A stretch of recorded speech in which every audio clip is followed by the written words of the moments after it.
여사랑 같이 인사합시다. 빛이 있으라.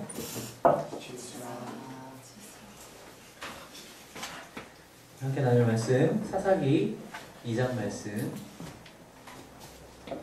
같이 보겠습니다. 사사기 2장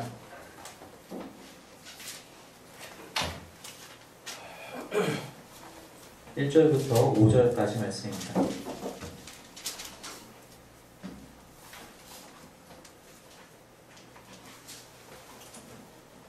사사기 2장 1절부터 5절까지 말씀 다 찾았으면은 우리 함께 한 목소리 같이 읽도록 하겠습니다. 시작. 여호와의 사자가 길갈에서부터 보김으로 올라와 말하되 내가 너희를 애굽에서 올라오게 하여 내가 너희의 조상들에게 맹세한 땅으로 들어가게 하였으며 또 내가 이르기를 내가 너희와 함께한 언약을 영원히 어기지 아니하리니 너희는 이 땅의 주인과 언약을 맺지 말며 그들의 제단들을 헐라 하였거늘 너희가 내 목소리를 듣지 아니하였으니 어찌하여 그리하였느냐.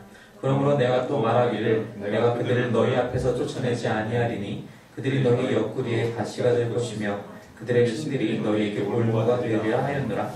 여호와의 사자가 이스라엘 모든 자손에게 이 말씀을 이름해 백성의 소리를 높여 운지라. 그러므로 그곳을 이름하여 보김이라 하고 그들이 거기서 여호와께 제사를 드렸더라. 아멘. 오늘 1월 네 번째 주 금요일인데 벌써 이제 오늘까지 네 번째로 하나님 나라 관점으로 성경을 우리가 어떻게 읽을 것인가 계속 말씀을 나누고 있습니다. 두 번째 주에도 그랬고 세 번째 주에도 그랬듯이 잠깐 앞에 내용을 잠깐 보면서 간략하게 또 정리를 좀 하면 더 좋을 것 같아요. 우리가 첫 번째로는 창조에 대한 이야기를 했었습니다. 하나님께서 이 땅을 창조하신 내용에 대해서 하나님이 하셨다라는 것이 가장 중요한 내용이었고 그 창조의 목적은 우리로 하여금 하나님께 예배하고 우리가 하나님께 영광을 돌리기 위해서 우리를 창조하셨다는 것에 대해서 같이 얘기를 나눴었어요. 그래서 첫 번째로서의 하나님 나라, 당시에 이제 에덴 동산 안에서 아담과 하와가 백성이 되어 하나님과의 관계 속에서 한 가지 법을 지키는 것이 바로 하나님 나라의 원형 첫 번째 모습이었다는 것을 같이 얘기를 했었습니다. 나중에 하나님 나라가 깨지게 되는데 그것은 바로 타락 때문이었습니다. 이 타락은 어떻게 이루어졌느냐? 죄와 불순종, 즉 교만이 내가 하나님처럼 되고자 하는 마음이 들어왔기 때문이었습니다. 첫 번째로 죄가 들어와서 그 죄는 물론 사단이 하와를 먼저 꼬인 것이기도 하지만 그 마음속에 나도 이제 하나님처럼 내가 이 한 가지 법을 지킴으로써 창조주와 피조물 사이의 그 관계를 갖고 있었는데 그것을 무너뜨리겠다, 그것을 넘어서겠다라는 사람의 교만과 불순종이 죄를 낳게 되었고 그 죄는 결과적으로 죽음을 우리에게 갖고 오게 되었죠. 이 죽음은 우리와 하나님과의 영원한 단절을 의미를 하게 됩니다. 근데 그 죄가 거기서 멈추는 것이 아니라 날마다 점점 시대가 지나갈수록 사람들의 죄가 더욱더 확장되는 모습을 성경을 통해서 보게 되었고 그렇기 때문에 사람들은 자기 손을 믿고 이제 살아가야 되는, 하나님을 믿고 의지하는 것이 아닌 자기 손을 믿고 가야 되는 그런 어려움 속에 처하게 되었습니다. 하지만 하나님께서는 이것을 그냥 두려고 하지 않으시고 하나님 나라를 다시 한번 회복시키려고 하시는데 그 첫 번째로 작업하신 것이 바로 아브라함을 통해서 예비적인 언약을 주시는 거였죠. 그 바로 창세기 12장의 말씀이었습니다. 창세기 12장 말씀 1절에서 3절 말씀을 통해서 하나님이 아브라함에게 내가 너로 하여금 이제 큰 민족을 이루게 하겠다. 비록 지금은 너 혼자하고 너의 아내 사라밖에 없지만 이제 앞으로 큰 민족을 이루게 하겠다. 그래서 하나님 나라의 구성 요소 중에 백성을 회복시키고자 하는 하나님의 계획이 시작이 됩니다. 그것은 이제 아브라함을 통해서 이삭에게 주어지고 그리고 이삭의 아들인 야곱과 또 요셉 또 그의 아들들을 통해서 그 약속이 계속 전달이 되는 것이죠. 그러고 나서 이제 그들이 애굽에서 다시 나오면서 출애굽을 하게 되면서 말 그대로 민족을 이루게 됩니다. 드디어 하나님께서 말씀하신 것처럼 큰 민족을 이루게 되었어요. 이제 민족이, 즉 백성이 준비가 되었으니 그 백성과 하나님 사이에 관계가 성립되어야 되는데 하나님 왕 되신 하나님으로서 또 백성 된 이스라엘로서의 관계를 율법을 통해서 언약을 맺게 됩니다. 그 율법을 수요하는 장면이 이제 출애굽기에서 나타나게 되죠. 이제 출애굽기 25장이죠. 20장 말씀부터 이제 십계명에 대한 이야기와 또 여러 가지 율법에 대한 이야기가 나오면서 어떻게 이제 그 율법이 구성되어 있는지 잘 보게 되고 그 율법들을 지킴으로써 하나님은 이스라엘의 하나님이 되고 이스라엘은 하나님의 백성이 된다라는 언약이 거기서 이제 시작이 되는 것이죠. 하지만 그 율법은 사람이 다 지킬 수 없다라는 것도 하나님께서 알고 계셨기 때문에 그렇게 율법을 혹시나도 부지중에 혹은 의식적으로 어떻게 되어서든 그것을 범하였을 때 어떻게 할 것이냐, 그 은혜의 방편으로서 하나님께서 제사라는 툴을 또 이스라엘 백성들에게 마련을 해주십니다. 즉 이 제사라는 툴은 동문의 피를 통해서 그들의 죄를 속하게 되는 그런 방식을 이제 이야기하는 것이죠. 우리가 창세기에서도 처음 우리가 발견한 것처럼 아담과 하와가 그냥 에덴 동산을 쫓겨난 것이 아니라 하나님께서 가죽옷을 입혀주시고 그리고 쫓아내신 것처럼, 즉 피값으로 그 죄값을 사할 것이라는 하나의 규칙을 하나님께서 다시 한번 여기서 이제 정식으로 이스라엘 백성들에게 가르쳐 주시고, 그래서 은혜의 방편으로 허락해 주신 장면이 이제 출애굽기에서 등장을 하죠. 그래서 이제 이들은 백성이 회복이 되었고, 하나님은 당연히 왕 대신 하나님 늘 계신 분이시고, 그리고 이 언약까지 주어졌으니 마지막 한 가지 구성 요소인 땅이 필요한 것입니다. 근데 그 땅을 얻기 위해서 이제 가나안 땅으로 들어가게 되죠. 물론 그 가나안 땅을 들어가기까지 40년이라는 훈련을 거치게 됩니다. 40년이라는 훈련을 거치게 되면서 사실은 그 기간 안에 그동안 살아왔었던 자기 스스로의 힘으로 살아가려고 했었던 아담적 모습인 그런 모습들이 다 사라지기를 하나님 그것을 목적으로 훈련을 시키시는 거예요. 전적으로 하나님만 바라볼 수 있게끔 훈련을 시키시는 거죠. 그래서 스스로 광야에서 스스로 경작도 할 수 없고, 아무리 양떼가 많은데 광야에서 키울 수가 없잖아요. 그래서 그들이 먹을 거리는 오직 만나밖에 없었어요. 근데 그 만나를 먹는 와중에도 고기가 먹고 싶다라든지 여러 가지 불평과 불만이 많이 있어. 물이 없다라든지 불평이 불만이 가득했었습니다. 하지만 하나님께서는 늘 그들에게 채워주시고 또 그들을 붙잡아 주셨고 40년을 그렇게 이끌어 주셨다는 거예요. 그리고 나서 이제 가나안 땅에 들어가서 그 가나안 땅을 점령하는 과정 속에서도 하나님께서는 분명히 당신을 의지하라고 분명히 말씀을 하고 계세요. 여호수아가 여리고를 처음 점령할 때에도 말도 안 되는 방식으로 하나님께서 명령하시지만 그 말씀에 순종했을 때 이스라엘 백성은 여리고성을 얻을 수가 있었어요. 하지만 그렇게 하지 않고 자신감을 가지고 자신의 힘을 믿었을 때는 아이성에서 대피하는 일이 발생하게 되죠. 그들의 불순종이, 그들의 교만이 그 결과를 갖고 오게 되었다는 것입니다. 그래서 그 이후로는 사실 더욱더 순종해야 됨에도 불구하고 처음만 좀 잠깐 그렇고 그 뒤로 갈수록 사실은 그렇지가 않아요. 여호수아서에서도 마찬가지지만 사사기서에서도 우리가 읽어보면 아시겠지만 처음에는 그렇게 열심히 전투에 임하다가 순종하면서 전투하다가도 점점 뒤로 갈수록 하나님의 말씀을 뒤로 한다는 겁니다. 그것이 사실은 오늘 우리가 방금 본문에서 읽었던 사사기 2장의 1절에서 5절까지 말씀입니다.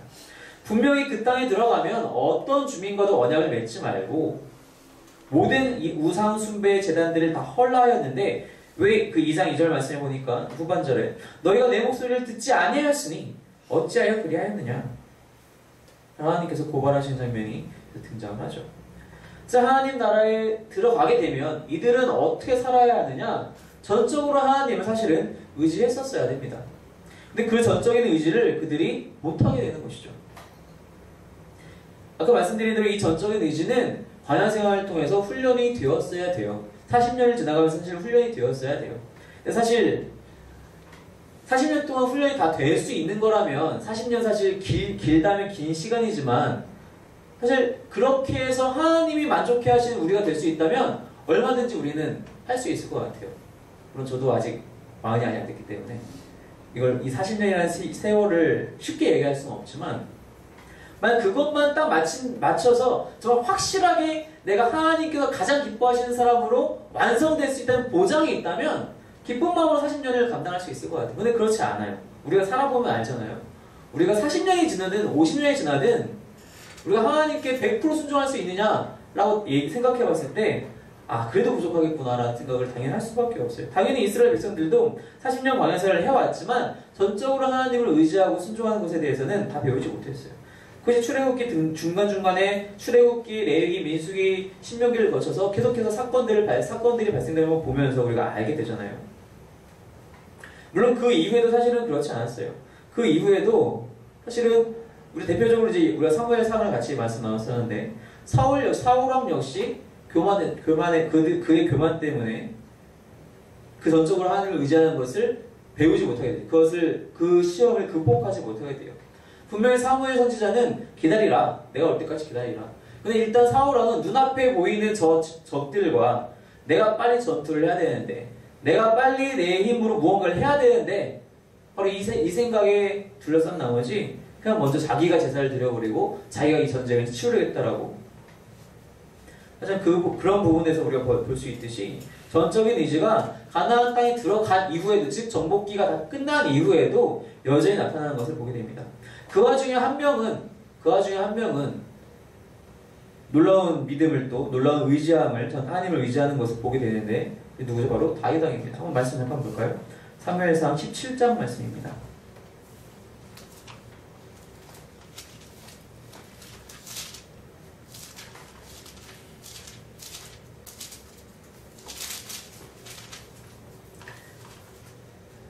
사무엘상 17장 39절부터 말씀을 한번 보시면, 우리가 잘 알고 있는 사건이죠. 다윗이 골리앗을 만나는 사건입니다. 다윗이 사실은 사울왕이 하사한 군복도 입고 칼도 입고 다 투구도 쓰고 나가려고 했더니 익숙하지 않은 거예요. 그랬더니 어떻게 했느냐? 40절 말씀해 보니까 손에 막대기를 가지고 시내에서 매끄러운 돌 5을 골라서 자기 목자의 제구 곧 주머니에 넣고 손에 물매를 가지고 블레셋 사람에게로 나아가니라. 그러면서 뭐라고 선포하냐면은, 같이 읽겠습니다. 45절 말씀입니다. 45절 말씀 시작. 다윗이 블레셋 사람에게 이르되 너는 칼과 창과 단창으로 내게 나아오거니와 나는 만군의 여호와의 이름 곧 내가 모욕하는 이스라엘 군대의 하나님의 이름으로 내게 나아가노라. 단지 그냥 하나님의 이름으로, 여호와의 이름으로 내가 나아간다, 죽어도 상관없다, 뭐 죽으면 할 수 없지, 이런 선포가 아니에요. 45절 뒤로 더 읽어보면은 내가 이렇게 나아갈 수 있는 이유는 분명히 하나님께서 너를 내 손에 넘기실 것이라고 내가 확신한다. 46절에 그렇게 이야기하고 있죠. 또 47절에서도 칼과 창에 하나님의 구원이 있는 것이 아니다, 전쟁 자체가 하나님께 속하였으니 나는 하나님을 더욱더 의지하겠다. 이 칼을 의지하는 것이, 사울이 나한테 하사한 칼, 나에게 하사한 갑옷을 의지하는 것이 아니라 전쟁은 하나님께 속하였으니 나는 하나님을 의지하겠다라고 선포하고 나아간다는 것입니다. 바로 그것이 다윗이 보여준 하나님을 어떻게 의지할 수 있는가에 대한 모습이라는 거예요. 바로 이러한 것들이 사실은 일상으로 나타나야 되는 것이 하나님 나라에서 살아가는 백성의 모습이에요. 그런데 이 이스라엘 백성들은 사실은 그렇지 않았다는 겁니다. 우리가 방금 본문으로 사사기 말씀을 읽었는데, 사실 사사기 그 다음 장부터, 물론 그 다음 장까지 갈 것도 없이 2장 5절까지 우리가 읽었는데 2장 6절부터의 말씀에서도 계속 너희가 지키지 않았다. 사사기가 진행되면 진행될수록 사사가 등장할 때마다 사사가 등장한다라는 것은 그들에게 어려움이 찾아왔다는 것이고, 그들에게 어려움이 찾아왔다는 것은 그들이 잘못을 범했고 죄를 범했기 때문에 어려움이 찾아오게 되잖아요. 늘 그렇게 하나님을 의지하지 못하였다는 것입니다. 당연히 하나님을 의지하지 않는다는 것은 율법 순종에 대해서도 깨트림이 있었다는 것이죠. 물론 하나님 나라에서는 분명히 전적으로 하나님을 의지해야 되고 주신 율법에 순종해야 하며, 또 한 가지 하나님만이 오직 유일하신 신이라고 고백할 수 있어야 한다는 것입니다. 오직 하나님만. 그래서 여호수아도 마지막에 죽기 전에 이렇게 얘기하죠. 나는 하나님을 섬기겠다. 너희는 어떻게 할 것이냐. 또한 제사. 내가 이런 것들을 다 할 수 있지만 다 하더라도 내가 분명히 실수할 것인데, 그럼에도 불구하고 하나님은 나에게 제사라는 은혜의 방편을 주셨다는 것을 우리가 믿음으로 고백해야 한다는 거예요. 이게 무슨 얘기냐면은, 하나님, 나는 내 힘으로 살 수 없다는 것에 대해서 날마다 고백할 수 있어야 한다는 겁니다. 하나님 율법도 주셨어요. 하지만 이 율법을 내 힘으로 날마다 다 지킬 수 없다는 것을 내 스스로 인지하고 있어야 한다는 거예요. 그것으로서의 방편이, 그것을 내가 극복할 수 있는 것이 오직 제사밖에 없었다는 것입니다. 이것이 하나님 나라를 살아가는 백성들이 살아가는 방식이 되어야 된다는 거예요. 근데 이스라엘 사람들은 다 이게 깨뜨려지기 시작했다는 것입니다. 어떻게 그 나라에 이 위기가 찾아오게 되느냐? 당장 사사기에서 또 벌써 위기가 계속 찾아오잖아요. 사사기 말씀을 우리가 읽으면 알겠지만 12명의 사사가 등장을 해요. 근데 그 12명의 사사가 등장한다는 얘기는 12번의 위기가 있다는 거예요. 물론 그게 다가 아니겠죠. 물론. 그 이 위기들마다 사사가 등장해서 하나님이 도와주시지만 점점 죄는 깊어만 갔었다는 것입니다. 죄가 반복된다는 거예요. 말 그대로. 정말 우리가 사사기를 그때 같이 강의 말씀을 나눠봤지만 어쩜 그리 하나같이 똑같은지 12번을 뺑글뺑글 돌잖아요. 근데 그게 사사기에서 끝났으면 사실 얼마나 좋았겠어요. 그렇지 않죠. 사무엘 선지자에게 우리에게도 왕을 주시오 라고 소리칩니다. 그들이 뭐라고 얘기하냐면요, 다른 나라들은 왕이 있으니 얼마나 강합니까? 하지만 우리는 왕이 없으니 이렇게 약합니다 라고 얘기해요. 그러니 우리에게 왕을 주십시오. 하나님이 이스라엘을, 하나님 백성을 삼으신 이유는 이스라엘만 구원시키기 위해서 이스라엘을 하나님의 백성을 삼으신 것이 아니라 이스라엘을 통해서 다른 모든 이방 민족들이 하나님을 만날 수 있도록 하기 위해, 그래서 하나님께서 이스라엘 백성을 선택하실 때에도 제사장 나라가 되게 하겠다라는 것이 하나님의 말씀이셨어요. 그게 하나님의 계획이셨어요. 그런데 그렇다면은 많은 이방 민족들이 이스라엘을 보고 아, 우리는 저렇게 살아가야 되는구나, 저렇게 하나님을 만나야 하는구나 라고 그렇게 믿음을 고백해야 되는데, 오히려 반대로 이스라엘이 이방 나라를 따라가려고 해요. 이방 나라가 이스라엘을 따라와야 되는데 이스라엘이 이방 나라를 쫓아서 우리도 왕을 주시오, 우리도 이방 나라처럼 이방인들과 같이 왕을 주십시오 라고 얘기를 한다는 겁니다. 하나님에 대한 완전한 반역이죠. 하나님이 왕 되시는 나라가 이스라엘인데, 그것이 하나님 나라인데 그렇게 얘기하지 않고 우리에게 왕을 달라고 얘기하는 것이죠. 그것이 결과적으로 어떻게 이어집니까? 우상숭배까지 이어지게 되죠. 사실 우상숭배는 가나안 땅을 처음 들어갈 때부터 이제 시작이 돼요. 이스라엘 백성들은 우리가 알고 있다시피 유목민족이죠. 그리고 이제 주로 하는 일들이 양을 치거나 소를 치거나 뭐 이렇게 염소를 치거나 가축을 키우는 그런, 뭐 요즘 말로 낙농업이라고 해야 되나요? 축산업이라고 해야 되나? 근데 그런 종류의 일들을 하는 사람들인데, 가나안 땅은 말 그대로 젖과 꿀이 흐르는 땅이기 때문에 사람들은 농경을, 그 지역 사람들은 농사를 지었어요. 늘 양만 치던 사람이 농사 짓는 곳에 들어가면 이제 더 이상 양만 칠 수는 없으니 농사도 배워야 되는데, 이들에게 농사 기술은 전무하거든요.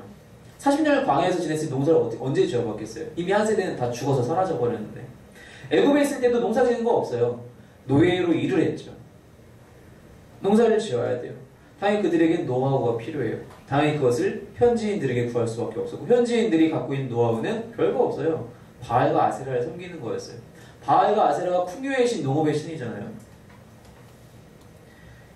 그때 당시에 그러한 노하우라고 포장되어진 그런 우상숭배가 이스라엘에게 들어왔다는 것입니다. 그래서 열왕기상하를 쭉 지나오면서 늘 그들은 바알에게 붙었다가 때로는 회개하고 잠시 하나님께 돌아왔다가 다시 바알과 아세라를 섬기고, 그것이 반복이 돼요.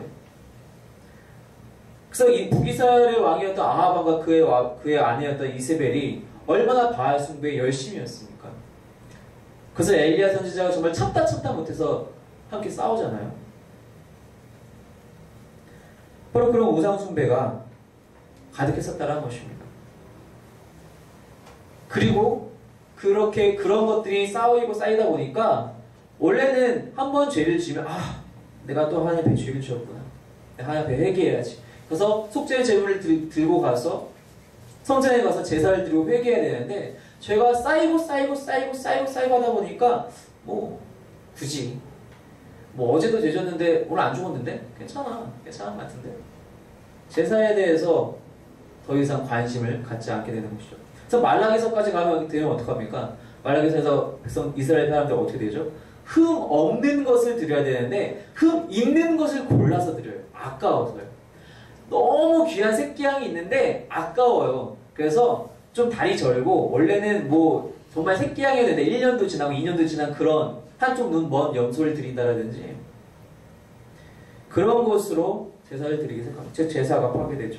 지금의 얘기로 한다면 예배가 무너지는 상황이 발생했다는 것입니다. 그것이 이스라엘 사람들이 가나안 들어가고 나서의 사람들의 연속이었다는 거예요. 결국 그 나라는 깨어질 수밖에 없겠죠. 어떻게 됩니까? 북이스라엘이 아수르에게 멸망당하고요, 남유다가 바벨론에게 멸망당해서 포로로 끌려가게 됩니다. 결과적으로 북이스라엘 10지파는 다 사라져요. 다 혼혈인들이 돼가지고 정식 유대인들이 하나도 남지 않아요. 오직 남유다 왕국의 그 사람들만 그대로 끌려갔다가 다시 돌아오면서 그래서 이제 이스라엘이라고 하지 않고 유대인이라고 하잖아요. 유다 지파들만 남았기 때문에 이제 유대인이라고 하는 거예요. 그러면서 이들은 그럼에도 불구하고 이 나라가 회복될 것을 간절히 기다립니다. 당연하죠. 포로로 끌려갔을 때 얼마나 마음이 침통했겠습니까? 그들은 단지 그들이 그 땅을 벗어난 것만으로 마음이 침통하고 정말 큰 고통에 쌓인 것이 아니라 그거 플러스 더 중요했었던 것은 성전을 빼앗기고 그 성전이 무너졌다는 데 있었어요. 그래서 하나님과의 그 언약 관계가 거기서 깨졌다는 것에 대해서 엄청난 타격을 아마 받았을 거예요. 당연히 그 기간 동안에 또는 북이스라엘이 무너지는 것을 보면서 남유대의 왕국에 남아있는 사람들 그리고 그들이 포로로 끌려가면서 하나님 나라가 어떻게 회복될 것인가. 그래서 그들은 애굽에서 노예 생활할 때와는 전혀 비교도 할 수 없을 정도로 바벨론 포로기 시절에는 어떻게 하면 다시 그 나라를 회복시킬 수 있을까에 대한 간절한 열망에 휩싸이게 돼요. 제가 예전에 한번 잠깐 소개했었었는데 바리새파라는 것이 그때 이제 시작을 하게 돼요. 사실은 그때는 정말 순수하게 말씀에 순종하자, 율법에 순종하는 것을 시작하지만 점점 변색이 돼서 예수님 시대에 와서는 율법을 문자적으로 어떻게 하면 더 잘 지킬 수 있을까? 율법을 어떻게 하면 더 우리가 강조할 수 있을까? 그래서 예를 들면 이런 거죠. 부모님이 돌아가시면 3년 동안 상을 치러야 되냐, 5년 동안 상을 치러야 되냐. 쉽게 얘기하면. 그런 것들이 지금은 변질되게 되지만, 당시에는 그렇지 않았다는 거예요. 열망이 있었어요. 과연 이 나라가 어떻게 회복이 될 것인가? 누가 회복이 될 것인가? 어떻게 회복을 시킬 것인가 하나님께서는.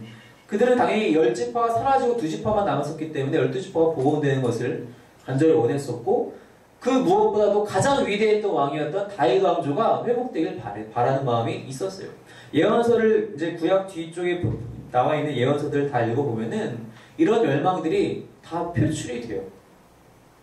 그러므로서 다시 하나님께서 처음 계획하셨던 것처럼 이방인들이 이스라엘을 보고 이스라엘의 회복을 보고 함께 참여할 수 있는 바로 그러한 것을 열망을 해요. 그래서 예수님 시대에 왔을 때 그러한 것들이 극에 달하면서 당시에는 이제 1세기 유대교 문헌이라든지 이스라엘 문헌들을 보게 되면은 엄청난 폭동들이 사실은 그때 많이 있었어요. 왜냐면은 그들이 바라고 있는 것은 말 그대로 이스라엘이 주권을 찾는 거예요. 단지 이제 바벨론 포로가 끝나고 나서 다시 돌아온 곳으로만 만족한 게 아니고 땅을 찾은 것 뿐이지 그들은 아직도 바벨론의 속국이었고 페르시아의 속국이었어요. 페르시아 바사왕 고레스가 칙령을 내려서 이들이 돌아온 거잖아요. 즉 아직도 그들은 바사의 페르시아의 그 주권 속국으로 있는 거죠. 그것이 나중에 멸망되고 다시 로마가 그 이스라엘 지역을 팔레스타인 지역을 이제 또 지배하게 되잖아요. 그래서 그들은 완전하게 회복된 게 아니에요. 그들은 그걸 알고 있었어요. 1세기 유대인들은 그것을 다 알고 있었어요. 그래서 그들은 그것을 회복시키려면 분명히 어떤 사람이 일어나서 로마를 무찌르고 그래서 우리가 다시 한번 회복되는 그것을 바랬다는 겁니다. 그래서 당시에는 로마에 대한 독립운동이 엄청나게 많이 있었고 그것이 진짜 메시아인 것처럼 많은 사람들이 거기에 동조하기도 했었어요. 근데 그것이 하나님의 방식이었느냐? 그게 정말로 하나님이 원하는 방식이었느냐라고 생각해보면 그렇지 않다는 거죠. 우리는 이미 말씀을 통해 알잖아요. 그리고 그 모든 폭동들은 다 실패로 끝나게 되어버리죠. 하나님은 이제 어떻게 그날을 회복하길 원하시느냐? 바로 새로운 언약을 준비하셨다는 것입니다. 예레미야 31장에서 가보면 새 언약에 대해서 얘기를 하게 됩니다. 그 새 언약이 이제 어떻게 세워질 것이냐? 바로 예수님을 왕으로 하는 새로운 언약이 준비된다는 것입니다. 로마로부터의 독립을 꿈꾸던 1세기 유대인들에게 예수님이 등장하셔서 천국에 가까웠다 회개하라고 얘기하셨을 때 그들의 기대감과 예수님의 방식에서는 충돌이 있을 수밖에 없었어요. 그래서 많은 사람들이 예수를 배척했잖아요. 바리새인들, 서기관들, 제사장들이 모두 다 예수님을 배척했어요. 물론 예수님을 따르던 무리들 많았지만 그들이 예수님께서 베드로에게 말씀하시죠. 난 죽어야겠다. 그러자 많은 사람들이 점점 떠나가게 되잖아요. 마지막에는 12제자까지 떠나가는 일들이 발생하잖아요. 예수님이 죽었을 당시에는. 그러한 충돌들이 있었는데 그래서 세상 사람들이 이거 알지 못했어요. 하지만 하나님의 방식은 무력투쟁이나 다른 어떠한 세상의 지혜에 있었던 것이 아니라 바로 예수님을 왕으로 하는 그 새로운 언약에 있었다는 것입니다. 그리고 그 예수를 주로 영접하는 모든 그리스도인들이 이제는 백성이 된다는 겁니다. 단지 유대인들만을 약속을 하는 것이 아니라 예수님을 주로 영접하는 모든 그리스도인들이 이제는 하나님 나라의 백성으로서 들어올 수 있게 된다는 것이죠. 그 안에는 우리가 지켜야 될 율법이 있는데 그것은 무엇이냐? 바로 예수님께서 우리에게 주신 계명입니다. 서기관이 와서 묻죠. 무엇이 계명입니까? 첫째는 하나님을 사랑하는 것이요, 둘째는 이와 같으니 내 이웃을 내 몸과 같이 사랑하는 것이다. 그 예수님의 계명을 전적으로 지키는 자, 그것이 바로 우리가 하나님 나라를 살아갈 수 있는 방식이 된다는 것입니다. 물론 우리가 사실 그렇게 하지 못해요. 차영 그렇게 못해요. 우리가 지은 죄는 정말 너무나도 많잖아요. 열거할 수 없을 정도로 많잖아요. 사랑을 못하는 것만이 아니라 사랑을 해야 되는데 못하는 것만이라면 다행일 텐데 사랑을 못하는 게 아니라 증오하고 미워하고 시기하고 다투고 성내고 갖가지 범죄들을 우리가 저지르게 되잖아요. 결국 우리에게도 이것이 필요하다는 것이죠. 그것은 동물의 피로서가 아니라 바로 예수님의 피로서 예수님께서 십자가에서 흘리신 그 피로 말미암아 우리의 모든 죄가 단번에 영원토록 해결이 되었다는 것입니다. 이 사실을 믿고 하나님 앞에 나아가는 자가 바로 그리스도인이요 예수를 영접한 왕으로 영접한 하나님 나라의 백성이 된다는 것입니다.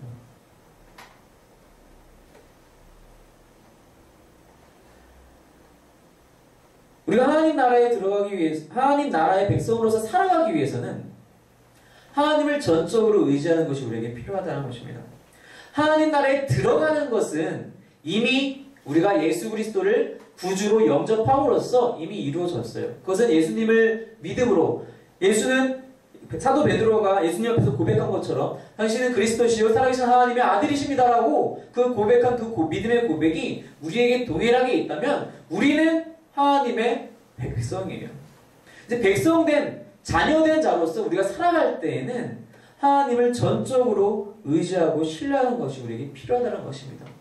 하나님을 전적으로 의지하지 않는다는 것은 조금이라도 나를 더 의지하고 신뢰한다는 것이고, 내가 나를 의지하게 되면은 언약이, 율법이, 계명이 필요 없게 되는 거예요. 우리가 하나님을 전적으로 의지하는 것이 표출되는 게 율법이요 계명인데, 그것을 지키지 않는다는 것은 내가 하나님을 더 이상 혹은 일정 부분에서 의지하지 않는다는 겁니다. 하나님을 내가 일정 부분에서 의지하지 않는다는 것은 100% 의지하지 않는다는 건 사실 똑같다라는 거예요. 우리가 하나님을 70% 믿고 30%는 안 믿을 수는 없어요. 우리가 태양이 오늘은 동쪽에서 뜨고 내일은 70%는 동쪽에서 뜰 것이라고 내가 믿어 라고 생각을 얘기할 수 있나? 그럴 수 없어요. 동쪽에서 뜨는 건 아니면 서쪽에서 뜨는 거예요. 100% 아니면 제로라는 겁니다.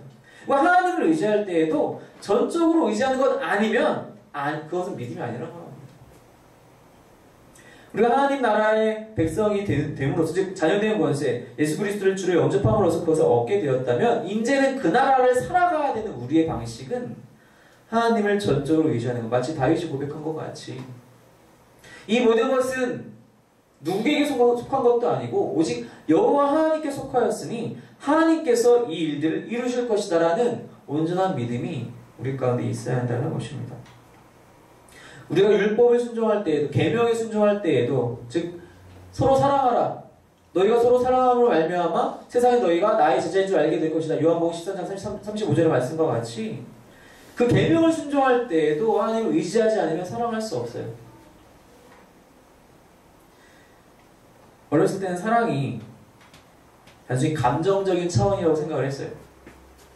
살아오면서 더욱더 생각하게 되는 것은, 만약에 그랬다면 하나님께서, 예수님께서 우리에게 서로 사랑하라 라고 명령하지 않으셨을 거라고 생각해요. 감정적인 차원에서만의 사랑이라면 하나님이 이것을 명령함으로써, 감정을 명령할 수 있나요? 명령할 수 없어요. 사랑은 우리가 의도적으로 마음먹지 않으면 쉽지 않아요. 사랑스러워서 사랑하는 것은 누구나 할 수 있어요. 하지만 사랑할 수 없음에도 불구하고, 사랑스럽지 않음에도 불구하고 사랑해야 되는 것은 우리의 의무예요. 그리스도인으로서 살아가야 되는 방식이란 겁니다. 세상 사람들이 다 욕한다 할지라도 우리는 그 사람 사랑할 수 있어야 돼요. 왜? 우리가 받은 사랑이 너무 크기 때문입니다. 우리는 1만 달란트를 탕감받은 종이에요. 근데 100데나리온을 우리가 용서 못할 수 있나요? 그럴 수 없다는 것입니다. 근데 그것이 내 힘으로 안 되기 때문에 하나님께 의지해야 된다는 겁니다. 그것이 전적인 의지예요. 내 힘으로 사랑할 수 없기 때문에 하나님을 의지할 수밖에 없다는 것입니다. 내 힘으로 일을 해결할 수 없기 때문에 하나님을 의지해야 한다는 것입니다. 구원조차도 내 힘으로 할 수 없는 것이 당연하기 때문에 하나님을 의지해야 된다는 것입니다. 때로 내가 누군가를 전도하고자 할 때에도 내 힘으로 할 수 없기 때문에 하나님을 의지하고 그 말씀을 붙들고 나아가야 된다는 것입니다. 그렇지 않으면 하나님의 나라를 우리가 살아갈 수 없다는 것입니다. 제가 지난주에도 같이 말씀을 나누면서 그런 말씀을 하나 드렸었는데, 과연 하나님의 나라가 이 땅 안에 올 수 있을까? 제가 이 책을 읽고 이 설교들을 다 준비하면서 이 책을 읽고 정말로 이 나라가 이 땅 안에 실현 가능한 것이냐? 예수님은 그렇게 말씀하셨어요. 회개하라, 천국이 가까이 왔느니라. 천국이 가까이 오고 있대요. 우리가 천국을 가는 게 아니라 천국이 가까이 오고 있대요. 그럼 우리는 그 나라가 오면 그 나라를 살아야 해요. 그 나라는 올 수 있다라는 거예요. 물론 완벽하게 완성돼서 오진 않을 거예요. 그날은 마지막 때에 예수님께서 다시 오실 때 그날 완성될 겁니다. 하지만 그날이 오기까지 우리는 완성을 향해서 끊임없이 달려가야 돼요. 에이, 그날까지 완성 안 될 건데 나 하나 빠져봐야 괜찮지 않을까? 아니에요.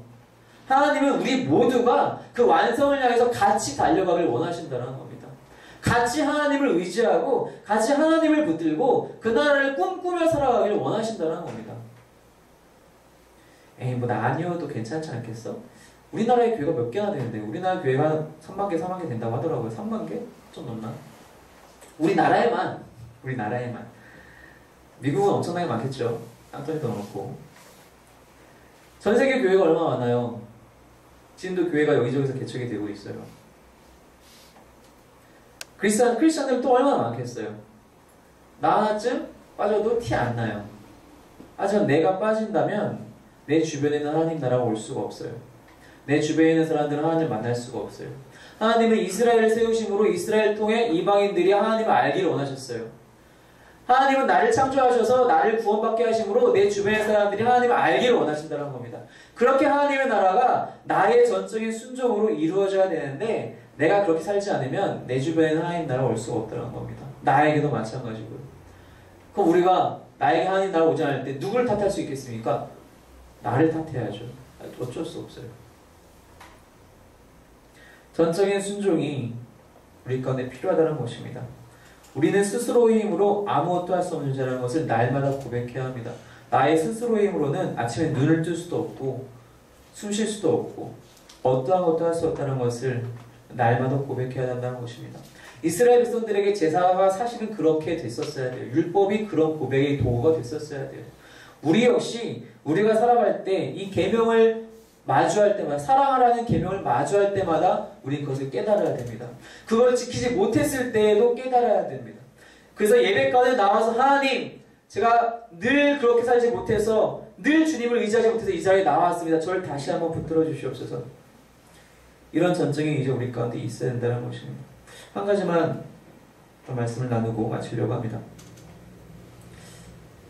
제가 아는 교수님이 한 분 계신데요. 물론 그 교수님 잘 모르세요. 근데 같은 교회 출신이신 목사님, 교수님이신데, 그 교수님은 이제 공대, 지금 제가 예전에 미국에서 살았던 애틀란타에 있는 조지아텍이라고 하는 공학대학교의 교수님이세요. 한국 분이신데 당연히. 그분이 이제 페이스북에 포스팅 하나 올리셨는데 너무 저도 공감을 많이 해서 잠깐 소개할게요. 마가복음 9장에 보면은 예수님께서 어떤 아이의 아버지가 자기 아이가 귀신 들린 것 때문에 데리고 나오는데 아무도 고치지 못해요. 제자들이 고치지 못합니다. 그래서 예수님께서 믿음이 없는 세대라고 하시면서 말씀을 하시고 어떤 상황이냐 하더니 이 아이의 아버지 나와서 이렇게 얘기하면서 뭐라고 덧붙이냐면은 할 수 있거든 제발 고쳐주십시오. 예수님께서 이렇게 말씀하시죠. 할 수 있거든이 무엇이냐? 믿는 자에게는 능치 못할 일이 없느니라. 근데 그 아버지의 고백이, 아이의 아버지의 고백이 주여 제가 믿나이다 나의 믿음 없음을 도와주소서 라고 고백을 해요. 근데 그 교수님이 뭐라고 거기다가 묵상을 달아놓았냐면 자기가 처음 그 구절을 읽을 때는 믿음 없음에 대한 질책이라고 받아들였대요. 할 수 있거든요. 무엇이냐? 믿음이 있으면 능치 못할 일이 없다. 너 왜 믿지 못하느냐? 라는 질책이라고 처음 받아들였었는데 시간이 지나고 삶을 살아오면 살아올수록 그건 질책이 아니라 아야 걱정 말아라. 믿음을 가지면 뭐든지 가능하단다. 할 수 있거든요. if로 묻지 말고 나를 전적으로 붙들어라.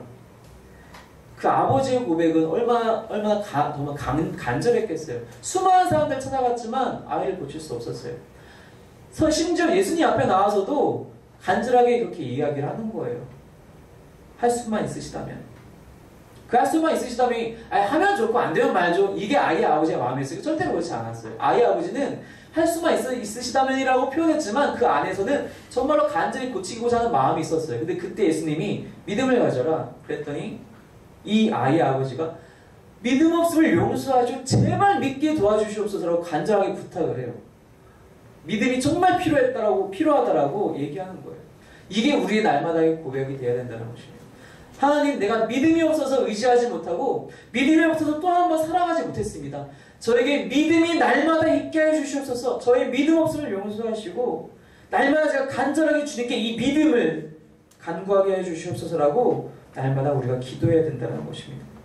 그 간절함이, 그 믿음의 기도가 우리 가운데 날마다 있기를 주님의 이름으로 축원합니다. 잠깐 함께 기도하겠습니다.